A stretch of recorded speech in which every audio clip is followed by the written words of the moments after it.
Welcome to Cultivated Live for Thursday, April 11th. I'm Jay Rosenthal, the co-founder of Cultivated Media and host of Cultivated Live. Since we launched Cultivated, our goal has been to be cannabis industry first, providing you with the most important, insightful, and useful information. We do that in two key ways. One, through our daily newsletter, Cultivated Daily, and we do that through this daily live stream, Cultivated Live. We would love for you to subscribe to our daily newsletter, which you can find in the link below. We would love for you to follow us on LinkedIn. We'd love you to smash the subscribe button on YouTube. And many of you have already done all of those things, so thank you for doing that in advance. Let's get to what is driving the cannabis industry today. There are bright spots in the industry despite what we often find, which is doom and gloom.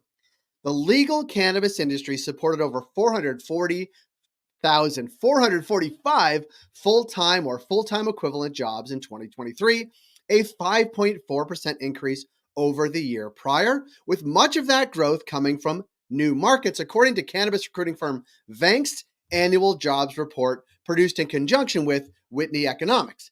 Cannabis sales are rising too. Retailers sold about $28.8 billion worth of cannabis in the U.S. last year, a 10.3% increase from 2022. Now, that's all despite the federal government continuing to classify cannabis as a Schedule I illegal drug. Now, here's what they're saying. This is Vangst CEO Carson Humiston. When we started Vangst, there were less than 50,000 full-time employees in the cannabis industry. Less than a decade later, there are 445 full-time employees in cannabis, a number that will continue to grow. So upwards and to the right. Now, where is it growing fastest? Well, Michigan and Missouri posted the biggest job gains in the U.S., each adding more than 10,000 jobs. New York and New Jersey, for their part, there were 2,050 jobs in New York and 4,800 jobs in New Jersey. Now, Western states with relatively more mature markets like California and Colorado experienced the most job losses, a pattern that we think regulators and policymakers would be wise to heed. Now, the report shows that Ohio, which is set to begin retail sales later this year, maybe as soon as this summer, New York, New Jersey, and Maryland will be the hot job markets in 24, according to the report. Now, the industry expects about 9% revenue growth next year and more expansion as many expect lower interest rates to catalyze more investments in the industry.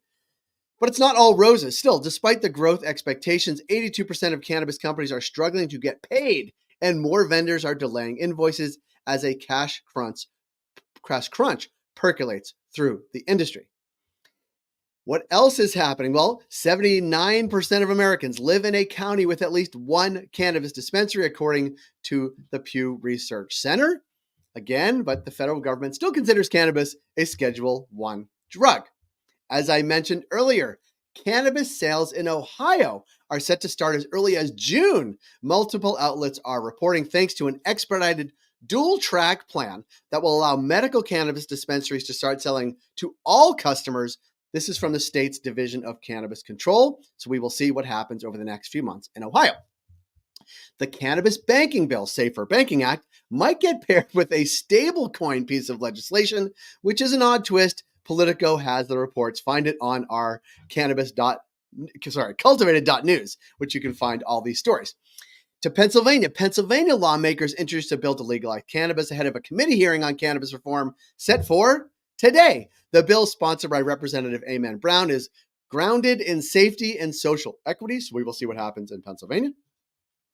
Some news from the capital markets. Cannabis site Weedmap sent notice that it is out of compliance with the NASDAQ after failing to file a Form 10-K on time. The company said the delay was due to a change in the executive leadership team. And you may recall a while back that there was a bill to provide some relief for some New York cannabis growers. Now, relief for New York's cannabis and battled cannabis growers in the state's 2024 budget appears to be in jeopardy. This, according to reports in Syracuse.com. The Recompense Fund would have helped ailing growers with up to $128 million in loans, grants, and tax cuts, but according to sources, it's not in the final budget. Now, finally, a group of 20 senators introduced a resolution condemning Russia for arresting U.S. citizens on the one-year anniversary of American journalist Evan Gershkovich's detention. As part of the letter, the senators called out Russia for detaining Pennsylvania resident Mark Fogel for 14 years over a small amount of medical cannabis. And that is what is driving the cannabis news today. That is it for Cultivated Live. We encourage you to subscribe to our daily newsletter at cultivated.news. Follow us on LinkedIn, subscribe, or smash the subscribe button on YouTube. Generally on Thursdays, we're joined by Krista Raymer from Vitrina, but she's actually at MJ Unpacked today. So if you see her, give her a shout out. Tell her that you missed her this morning on Cultivated Live. We'll be back here tomorrow, 10 a.m. Eastern, right here on LinkedIn and YouTube. And please do buy cannabis at your local dispensary. Have a good one, everybody.